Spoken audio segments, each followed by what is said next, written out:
Hello everyone, আসসালামু আলাইকুম। Welcome to my another video.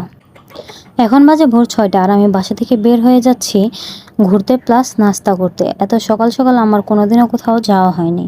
আমি সকাল সকাল নাস্তা করার জন্য চলে যাচ্ছি চন্দ্রা থেকে সেই বোটঘর। ওইখানে নাকি ফেমাস একটা খাবার পাওয়া যায়, 30 টাকায় নাকি চিকেন বিরিয়ানি পাওয়া যায় বোটঘরে।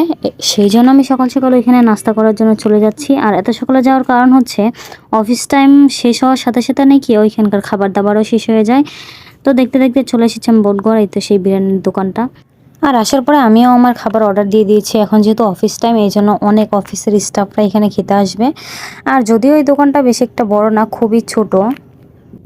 আর জিনিসপত্রের দাম যে হারে বাড়ছে, ওনারা কীভাবে 30 টাকায় চিকেন বিরিয়ানি দেয় সেটা দেখার জন্য আমি এসেছি।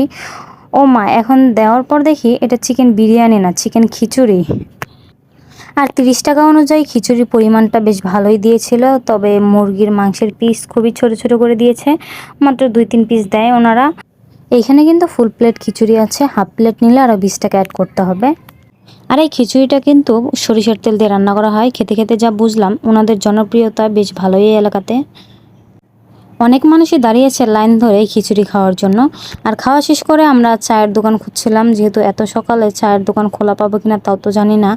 তারপরেও অনেক দূর হাঁটতে হাঁটতে ভিতরের দিকে গিয়েছিলাম, কিন্তু একটা মাত্র চায়ের দোকান পেয়েছি, সেখানে শুধু রং চা পাওয়া যায়। আর আমার ইচ্ছা করছিল রং চা খেতে, আমার খুব ইচ্ছে করছিল দুধ চা খেতে, কিন্তু কি করব, কপাল খারাপ, পাইনি। সেই জন্য আমরা রং চা অর্ডার দিলাম। আর সকাল হওয়ার কারণে এই চার দোকানেও কিন্তু অনেক ভিড় ছিল। তারপর মামাটা আমাদের চা বানিয়ে দিল। এই তো আমাদের রং চা দিয়ে দিয়েছে। আমি একটা চিপস খেলাম। চিপস খাওয়ার পর দোকান থেকে বের হয়ে গিয়ে আমি একটা গজা খেয়েছিলাম। গজার টেস্টটাও আর আগের মতো নেই। আমার আগে কিন্তু গজা খেতে খুবই ভালো লাগতো, অনেক দিন ধরে খাই না, সেই জন্য ভাবলাম একটা ট্রাই করি। কিন্তু এই গজাটা আগের মতো লাগেনি। তারপর খাওয়া দাওয়া শেষ করে আমরা ওখান থেকে চলে আসলাম।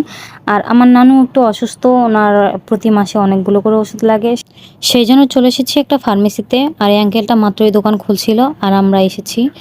আর কোথাও দোকানপাট খুলেছে কিনা সেটাও জানি না, সেই জন্য আঙ্কেলকে আমাদের ওষুধের প্যাকেটগুলো দেখাচ্ছিলাম। আঙ্কেল ওষুধের প্যাকেটগুলো দেখার পর খুঁজে দেখছিল, কিন্তু আঙ্কেল বললো ওনার দোকানে ওষুধগুলো নেই, সেই জন্য আমরা অন্য একটা দোকানে চলে আসলাম। আর এই দোকানে আসার পরে ভাইয়াটা বললো যে ওনার দোকানে সবগুলো ওষুধই আছে, সেই জন্য আমরা বললাম যে এখান থেকে নিয়ে নেই। তারপর ভাইয়াটা আমাদের সবগুলো ওষুধ প্যাক করে দিয়ে দিল। আর আমরা বাসে চলে যাচ্ছি ওষুধগুলো নিয়ে। এখন আমরা একটা ফ্লাইওভারের উপর দিয়ে বাসায় যাব।